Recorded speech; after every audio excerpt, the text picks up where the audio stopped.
The following podcast is a deep, shallow dive production. And you're going to love it. Okay, let's go. Hey, what's up, everybody? Happy Thursday.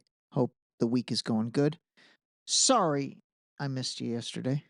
You guys know I'm always sorry I miss you on a day. But anyway, I had to take my mom to the doctor yesterday, to a cardiologist. Luckily, nothing's wrong. It was just more for a checkup. But I did want to kind of share something that I did, which I think actually, could be something you search and reapply and do for yourself if you ever have to take your parents in for something or take yourself in for something. And that is utilizing a little ChatGPT. So long story short, you guys know my mom is a beast with walking. Like, she gets crazy amounts of steps in on a daily basis, which should motivate you to get steps in, because if a 29-year-old, she likes to say that, but an 82-year-old lady can take 12 to 17,000 steps on a daily basis and log over 5 million steps last year and get 600,000 more than I took. That's insane. That is truly insane. But anyway, sometimes my mom, honestly, it's more stress related or anxiety related more than anything. But anyway, recently there's been a few times she's sort of complained about, maybe shortness of breath or something like that. So obviously you want to take that stuff seriously. And by the way, one thing I will say in terms of, all of our respective parents, probably not many of them are listening to me, so I can go ahead and talk about them collectively. And, I do want to say there is a mental aspect to the elderly. And again, I use the term elderly a little bit loosely, because this could be for someone who's 65 or maybe 85 or 95. But what I mean by the mental aspect of it is, a lot of this stuff is honestly, like, a lot of it's in their head. And I have seen the tendency for older people, whether it's, my own parents or our parents or parents' friends or family members or neighbors or people that I know, you start to I don't want to say you're a hypochondriac and you're looking for something to be wrong, but there is a an element of that. There really is. And so as age goes up, I think they lose track of the stuff that maybe we take for granted, meaning if anything comes and bothers them, they maybe think it's a little more than it probably is. And again, the perfect example is with my own mother. She'll take like 18,000 steps one day, and that's a lot. That's a lot. That's a lot for anybody. And then the next day she'll kind of complain about being tired, and I'll be like, "Mom, you took 18,000 steps yesterday. Like, what do you expect?" And so they forget that, they I don't know, I guess they forget their age to an extent. So I'll be honest, what took place yesterday in terms of taking my mom to the cardiologist probably was 98% in her head, and I did it 98% just to give her peace of mind. But anyway, all right, so let me share this with you. As we were in the waiting room, basically waiting for him to get called in, I was like, you know what? Let me kind of make sure I've got all my ducks in a row in terms of what I want to ask this guy. And so I whipped out my phone and I went into the ChatGPT app and I said, overall, this was my prompt. Overall, when it comes to checking out the heart, what is the protocol? What are the steps we should talk to our doctor about just to make sure everything's okay? And then ChatGPT fired back, if you're checking out the heart to make sure everything's okay, here's a general protocol and steps to follow. Number 1, initial assessment and symptoms check.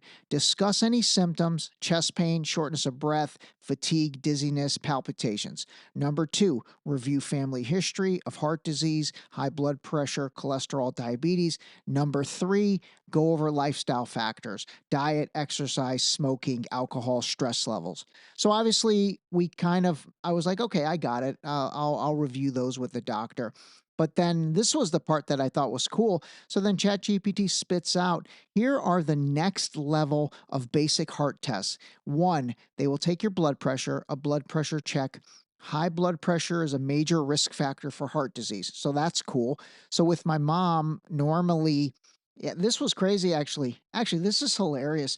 Normally, when they take my mom's blood pressure at the doctor's office, and I think I've talked about this before, it's like off the charts on the first one. I'm talking like 180 over like 112, where again, if I wasn't there, they'd probably rush her to the emergency room. But for some reason yesterday, I had to go to the bathroom, so they called her in before I got in, and when I got back from the bathroom, they had already taken her blood pressure, so I was not in the room when they took the blood pressure, and guess what? I asked the nurse, I go, "Hey, what was her blood pressure?" It was probably off the charts. She goes, "Oh my god, not at all. It was 126 over 80." And I just started laughing. I'm like, "Damn, maybe I'm the problem."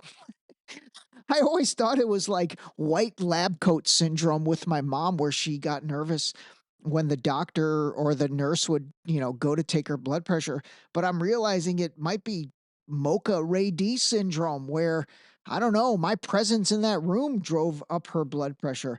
That was pretty funny. Like on her first time, the nurse said it was 126 over 80, which is practically textbook. They say textbook is 120 over 80. Anyway, the next step in terms of basic heart test that they're going to do is something called an EKG, and that is short for electric cardiogram. And basically, that checks the heart rhythm and electrical activity. And that's like the most important, really, step one when it comes to trying to make sure your heart is okay. And the way I positioned it with the doctor when he said, "Well, hey, what brings you guys in today?" Obviously I went through all the back history, and I said, honestly, more than anything, I think she just needs the peace of mind. And he said, "I totally get that. We have that in a lot of our, older patients." And so he took her EKG, and, luckily, knock on wood, everything was great. He basically said, "Listen, I don't see any signs of anything besides a very healthy heart at this point." So that was really good. And then the third initial step is blood tests to look for cholesterol levels, inflammation markers, and then heart related enzyme. There's something called troponin, and that is something that's present in a blood test if a heart attack has been suspected or if there's been a heart attack. I don't quite know how, but I'll have to look that up, but that's there. So anyway, coming off of her EKG, which kind of was perfect, he said, "Listen, it's up to you guys at this point. If we were following a protocol, so to speak, there's three or four other things we can do now in order to, take those next steps. One is called an echocardiogram. They kind of refer to it as an echo. It's sort of an ultrasound of the heart, and that checks the structure, that checks the valve function. That's important. A lot of times people will have, issues with their valves, and it also checks the pumping ability. The second thing, and this is normally what he said would be the next step if there was anything abnormal showing in the EKG, was a stress test. And that's when they monitor the heart function while you're exercising. And basically, they put you on the treadmill. That's kind of like the treadmill test. The third thing, if again something weird showed up on that EKG, would be a Holter monitor, and that's a device that they strap onto you, and then you take it home, and basically it monitors. It's almost like having an EKG on you for the next 24 to 48 hours. So it tracks the heart rhythm over time for intermittent issues. And again, that's something that, if there was something bad showing on the EKG, they would do that. And then the last thing would be a coronary CT scan, which detects plaque buildup in arteries to assess the heart disease risk. Now, in my mom's case, he said, "I don't really think any of those is going to show anything, but if you want to do something to give her total peace of mind." Now, by the way, I also think this is the business side of me coming out, where I'm like, "Oh God, I guess we'll do it because her insurance does cover it." But I could totally kind of tell this was like, hey, there's something called a nuclear stress test, which is a more advanced heart test used to evaluate blood flow to the heart muscle, both at rest and during stress. It helps detect blockages in the coronary arteries, assess heart function, and determine the risk of heart disease. So this is a little more advanced. I mean, again, I do think this is financially driven by them. I know insurance covers it, and so again, I think they feel safe prescribing it, and then they're going to get paid on that. So anyway, we did decide to move forward with that to kind of just give my mom total peace of mind. But like this nuclear stress test, it's like one step below what they call an angiogram. And the angiogram is another, specialized imaging test, as they call them. And that's used again to check for blockages or narrowing in the coronary arteries. Now, that one I know is a little more invasive because they have to insert a catheter, and then that catheter usually goes through your groin or your wrist. And so then I was like, well, hey, what is the difference between an angiogram and a nuclear stress test? So while the doctor was doing something, I was ChatGPTing that. And basically, I mean, just to keep it simple, the difference again is it's just a little less invasive. With the nuclear stress test, they basically just insert or inject a radioactive tracer. Like they give you a shot in the arm, and then that tracer goes through your bloodstream, and then it basically flows through your arteries, and then they almost like x-ray you. And then the way he described it was, if in the x-ray it shows up green, then you know that stuff is flowing nicely. And then if there's areas where the green is black, then you know there's a blockage there. So anyway, my point overall with this is, these are the type of things that honestly ChatGPT or Gemini or anything is incredible. And again, could I have found all this information by just opening up Google? Of course I could, but it's much more succinct and much more well organized. And think about it, I came out of that doctor's appointment, very, very well informed. I mean, I probably should have done all this the night before so I knew it all, but I didn't. And, whatever, shut up.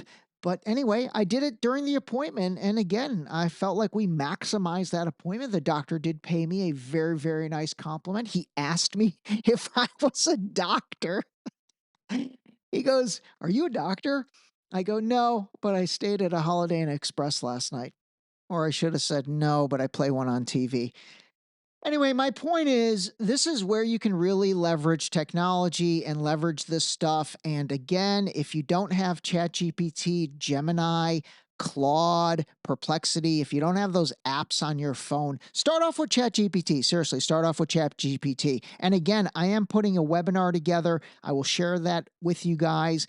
If that is something I'm going to charge for, which probably will be the case, you get it for free.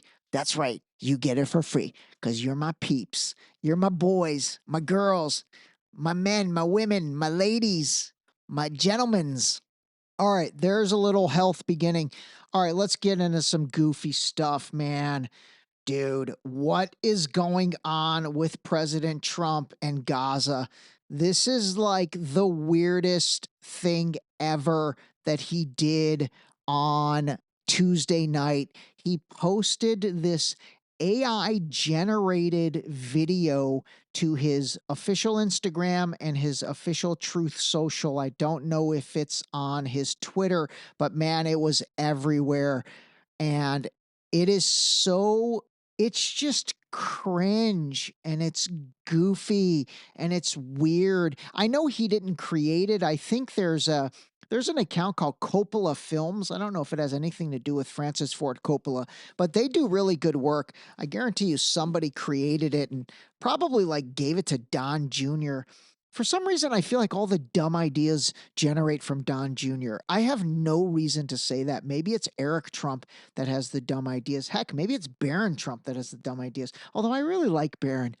He doesn't say anything though. I guess he is autistic. I don't know, man. Bro does not say anything, but he is very stoic. everything about Baron Trump is very stoic, and he's like 6'7" or 6'8". Bro is tall.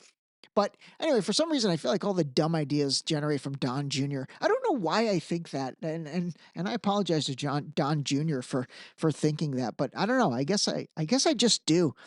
So anyway, let me play this for you because even the audio is cringe. But if you want to see the video, it's AI generated and it has like Trump and Elon eating shrimp, and like there's one part where Trump and Netanyahu are like sunbathing. I mean, it's the weirdest thing I think I've ever seen. I would have thought it was super weird had anybody posted it, let alone the president of the United States posting it on his socials. But give this a listen.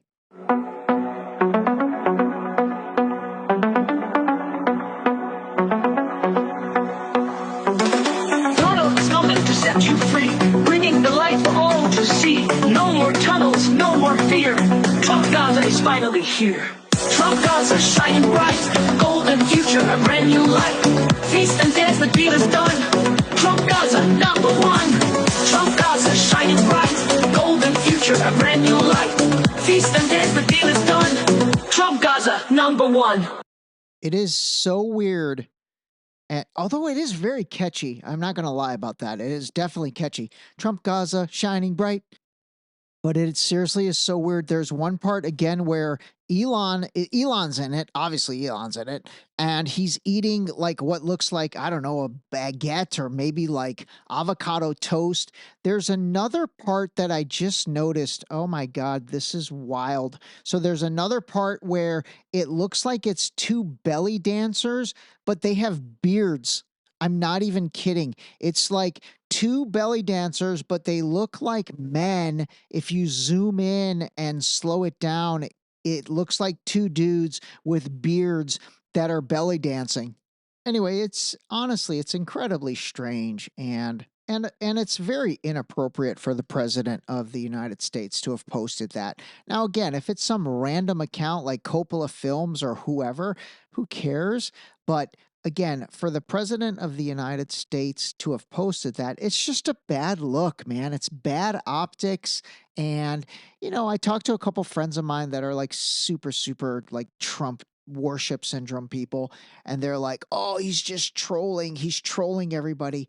I'm like, dude, why are you acting like that's a good thing? This is the president of the United States. Like, honestly, I really think you need to hold yourself to a different standard when you are the president of the United States. I genuinely do. And I don't think you should be trolling people. And I don't think that things like this are appropriate. I really don't. I genuinely don't. So, anyway, it's not how I would act if I was president. And quite frankly, it's the type of things that again does not unite this country by any stretch of the imagination. It just drives the divide even further, and it gives the people that are his opponents and his enemies that much more fodder to just go to town on him, and that's what's happened. I posted some thoughts that I did want to read for you guys. So let me just read these. This is what I posted on my Instagram story. I said, quick thoughts. Number one, Gaza stuff. The way Trump is handling this is just weird and off and shows that he is kowtowing to either Netanyahu or powers above Netanyahu. Again, Gaza has been turned into a wasteland on purpose by Netanyahu, which Trump won't admit. Number two, the Epstein files and JFK assassination. What's the delay on these? They have had these files for over 30 days now, but continue to delay. Obviously, that shows they are scrubbing them clean. It just does. And then I wrote, lastly, it's okay to question things and still be supportive. It actually should be how we handle everything. And then a few more thoughts. Number three, Russia, Ukraine. This war will end soon. Trump needs a win, and he is being goofy with Gaza. I love the word goofy. I really do. I love talking about the president of the United States being goofy. Anyway, he is being goofy with Gaza, so needs something since he ran on the peace platform. If you don't know who Viktor Yanukovych is, or what happened in 2014 or 2008, or even the end of the Cold War in 1991 and 1994 with the US, UK, NATO convincing Ukraine to give up their nuclear weapons, then you don't understand the background. And by the way, that is really true. I really do feel that way. And then I wrote, if you want a solid overview from Professor Jeffrey Sachs, listen to this episode. And I'll tell you guys this as well. If you don't remember or you never listened to my episode number 210, episode 210, 210, 210, give that a listen. It's really good. I basically took the interview Jeffrey Sachs did on Piers Morgan and downloaded it and pretty much played it. And then I interjected a few things here and there, but it's worth a listen. And I think you'll have a much better understanding of the Russia-Ukraine conflict by listening to that episode for sure. So anyway, all right, that is it on that. I mean, again, super goofy. There's more to come. There's more things I do want to cover on that front, but let's move on to another topic. I found this incredibly interesting. After like 20 years of basically being completely off the radar and nowhere, guess who's back? I'll give you a hint. She performed fellatio in the Oval Office and was penetrated by a cigar in the same aforementioned Oval Office by none other than William Slick Willie Bill Clinton. Yes, I am talking about Monica Lewinsky. All of a sudden, Monica Lewinsky's back and she's on the radar, and she went on probably one of the biggest podcasts out there, which blows me away that this podcast is so big. Mine should be way bigger than hers because I feel like I'm way better, but I'm not. I'm not bigger. I am better. But anyway, this is Alex Cooper's, sorry, Call Her Daddy podcast. Give this a listen. So this is Monica Lewinsky on Call Her Daddy with Alex Cooper. It was the same one that Kamala Harris went on that kind of was embarrassing. I think that the right way to handle a situation like that would have been to probably say it was, nobody's business, and to resign, or to find a way of staying in office that was not lying and not throwing a young person who was just starting out in the world under the bus. On the Call Her Daddy podcast with Alex Cooper, Monica Lewinsky explains how she thinks the fallout from her affair with then-President Bill Clinton should have been handled. I think there was so much collateral damage for women of my generation to watch a young woman to be pilloried on the world stage, to be torn apart, for my sexuality, for my mistakes, for my everything. During the scandal, Clinton went on TV and famously said he did not have sexual relations with that woman. I did not have sexual relations with that woman, Miss Lewinsky. But later admitted to having an inappropriate and wrong relationship with then 22-year-old Lewinsky. I'm pretty sure I played that before, where he was like, I did not have sexual relations with that woman. And then it was like, 12 seconds later, I did have sexual relations with that woman, and I am deeply embarrassed. These guys are nuts, man. I'm telling you, the sooner you realize politicians, along with everybody, it's kind of like the same thing I've said about parents. When you realize your parents are like not some different kind of creature, and they're just like a dude and a guy who happen to have sex and create you look at things really differently. And honestly, you treat them differently, and you treat them better because you can relate to them more. And I feel that same way with like politicians. Like it blows me away, the people that put them on a pedestal. And again, even right now with Trump, I mean, I had several friends after I posted the goofy Gaza video.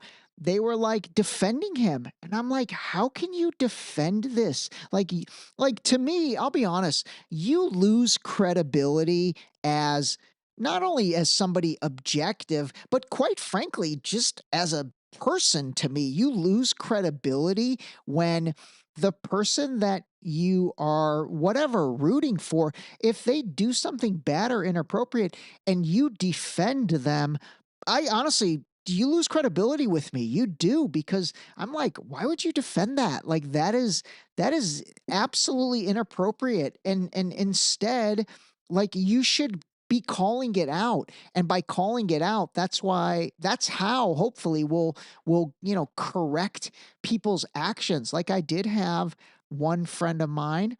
She goes by AK. I'm not going to mention her full name, but she goes by AK, and she is a big Trump supporter, but she texted me something which I thought was amazing. She said, "I am losing my mind over the Trump post. The man is killing us." And I love that. I was like, my reply was, I mean, bro is insane and retarded. Sorry. I've had a couple people tell me to stop saying retarded. I just like that word. I really do. I don't mean any disrespect. All right, I'll stop saying it. And then I wrote, I thought Elon's kid X hacked into his account at first. Wow, that seriously just blows my mind. All right, anyway, there's that. If you do want to see the video and you have not seen it, you can go to the Deep Shallow Dive Instagram or Facebook page, or my own personal Ray Star Instagram page. I don't post that stuff on Facebook anymore. I don't really post anything on Facebook anymore. I mean, every once in a while I'll post. I don't know, man. Facebook, I feel like I just don't feel like losing friends. I've probably lost a bunch of friends over the past year and a half with this podcast. I don't know. Have I lost friends over this? I don't know. I guess if I have, were they really friends? Oh, see what I did there? All right, moving on. I did want to play this from Tucker Carlson in regards to Dan Crenshaw. And if you don't know who Dan Crenshaw is, he is a Republican congressman, and I think he was a former Navy SEAL guy, and he lost his eye in combat, so he wears a patch. But this guy is, and again, this is why, I'll be honest, this is why I feel like I'm legit with this stuff, because he is Republican and I call him out no different than I call out Democrats. And Tucker Carlson calls him out no different than he calls out Democrats. And again, that's why I think Tucker Carlson is super legit. And again, I applaud people who call out people in their own party that do crazy things. But long story short, Dan Crenshaw was caught on a hot mic the other day, where basically the reporter asked him if he knew Tucker Carlson, and he basically said, I'm not going to play you the audio because it's a little bit hard to hear, but he got caught on a hot mic, and he said, if I ever meet Tucker Carlson, I'm going to kill him. Like, it was not in a joking way. Like, he sounded serious, and it all stems from Tucker Carlson just repeatedly attacking him.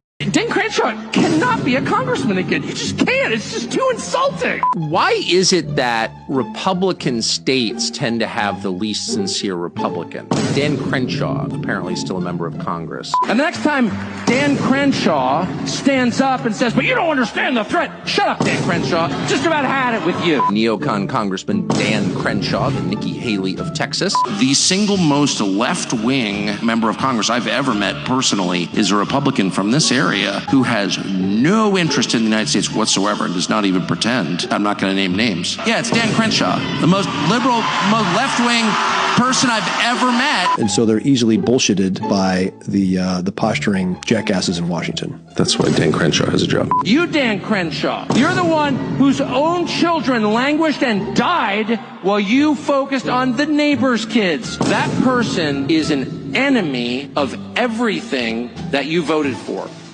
All right, that was a hardcore collage of Tucker ripping Dan Crenshaw. And again, he's another one of these uniparty guys. I've talked about the uniparty before, and that is the group of politicians who just put on a facade of hating the other side. And fundamentally, they're all in on this together. And it's the Dan Crenshaws of the world. It's the Nancy Pelosi's, the Chuck Schumers, those two being Democrat, Crenshaw Republican, Mitch McConnell Republican, Adam Schiff Democrat. Lindsey, oh my God, I can't believe I'm blanking on his name. He's the guy I hate the most. Lindsey Graham. Oh my God, I can't believe I blanked on that for a second. Lindsey Graham, another, just again, you're talking about he's Republican, but he's terrible. He's absolutely terrible. And, we just need more people to take this mindset on, which is calling a spade a spade. It really is. I gotta make this bigger. Okay, there's that. Let's see. What else do I want to talk about today? You know what? I did want to play this clip because this kind of speaks to, I guess it speaks to the Trump derangement stuff, but it really more than anything speaks to just like derangement in general. So Sean Duffy, who is Trump's new Secretary of Transportation, he was in California. I was actually going to go and attend this, but I ended up not because I left Orange County too late and the traffic was just terrible. So I turned around and came back. But anyway, he gave a speech and it was in regards to this crazy hyper rail that California, listen to this. California has already spent like $17 billion on this thing over the past, get ready for it, 16 years and has absolutely nothing to show for it. It literally is like a stretch of maybe 100 foot of rail. I'm not even kidding. This is so unreal, the mismanagement of money. So he was out in California basically talking about this because they are asking for another $120 billion of taxpayer money in order to move forward with this high-speed rail. And so Sean Duffy, obviously the Republican, head of transportation now in the Trump administration, is speaking to Californians who are probably highly liberal, and this audience definitely was highly liberal. But listen to the reaction where he's trying to say, hey, guys, it's been 16 or 17 years and we've spent 16 or 17 billion dollars, or you've spent 16 or 17 billion dollars and you have nothing to show for it. Give this a listen. It's been 17 years and $16 billion and no rail has been built. So if you want to go protest somewhere, if you want to shout at someone, go to the governor's mansion. Go talk to Democrats in the legislature who have brought us this crappy project, right? So we've seen over the course of the last month what DOGE has exposed with regard to fraud, waste, and abuse. And we're done with it. And you know what? You're going to have people who love fraud, who love waste, who love trains to nowhere. But all of us up here, we do not love fraud, waste, and abuse. We are going to use the taxpayer money efficiently and effectively, and this is a boondoggle. There is, and again, I would love if they build a rail. It was supposed to be done in 2020, but it's not done. We are so dysfunctional right now. That is crazy. I mean, they're booing, yelling, build our rail, build our rail. And again, I will say, I will critique Sean Duffy a little bit. I think he just didn't message it properly. And again, he should have been much more calm. He should have been much more logical and just said, hey, this is the reality of this situation. It's been 17 years and $16 billion.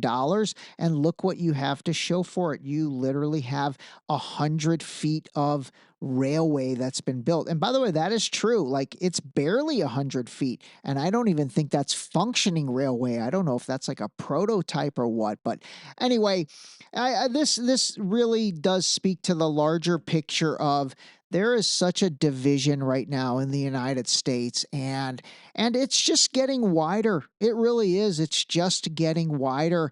And I don't think the Trump administration and Trump himself is doing anything to make that division, come together.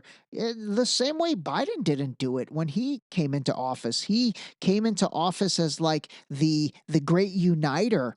And he didn't unite anything. Now, I will say, I don't know if it's that easy. I mean, maybe there's, forces working against both of them respectively that make that difficult. But I do think that, we're not headed in a great direction. Really not. So it's going to be a bumpy 4 years. I really think so. It's going to be a bumpy 4 years. All right, last thing for today, I did want to play this clip from Dave Smith, and it's that comedian Dave Smith that I like. He's a libertarian. I'm trying to get a libertarian on the podcast. I mainly wanted to play it because it's a really good setup for tomorrow's show. And I did record the episode with Christine Lynn in terms of the Russia-Ukraine stuff. And she's she's that historian that I told you about that's really an expert when it comes to Russia-Ukraine. I will say this, and I do want to preface this. I realized I'm not going to say she's slanted toward Russia, but she just thinks that they're in the right more than they're in the wrong on this Ukraine situation. So I did want to kind of prepare you for that because, to be honest, going into the podcast, I didn't quite know, I guess, where she netted out on everything. Obviously, I've read things about her, but she definitely is much more that this is the United States and NATO and England's fault versus it being Russia and Putin's fault. So I did want to play this clip from Dave Smith because, again, like I said, I think it's a good thing to have in the back of your mind, as well as all the other things that we've talked about with Professor Jeffrey Sachs and John Mearsheimer and all those guys. And again, if you didn't listen to episode number 210, I mentioned that earlier, give that a listen. I think that was really good. And that gave Professor Jeffrey Sachs' opinion. But anyway, all right, give this a listen from Dave Smith. Call a spade a spade. Friday's episode will be the interview with Christine. It's only like 48 minutes. I'm trying to keep these interviews, to that same time frame so they're not too much. But anyway, hopefully you'll give that a listen. Here's Dave Smith. The head of NATO, Stoltenberg himself admitted, right, that before Vladimir Putin invaded, he said to NATO, he goes, if you just put it in writing that you won't bring Ukraine into NATO, I won't invade. But if you don't give me that in writing, I'm going to invade the country.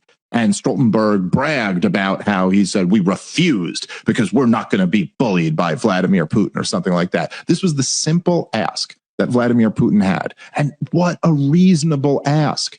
And that doesn't mean like he's still wrong for invading and he killed a whole lot of people and that's just totally unjustified. And he's a war criminal, just like all the US presidents are war criminals too. And I have no love for Vladimir Putin, but I'm sorry, the starting point of just asking, like just saying you cannot bring our biggest neighboring country into your military alliance is totally reasonable. And we would have the exact same demand. There is no way the United States of America would allow Mexico or Canada or Cuba to join a military alliance with China or Russia. It's just no way, no conceivable way we could allow that to happen because no regime can allow that. That was a great way to end it. This episode was brought to you by the new book, Deep Shallow Dive Into You, available now on Amazon and Barnes & Noble in hardcover and paperback. Don't forget to sign up for our new mailing list on our website at deepshallowdive.com.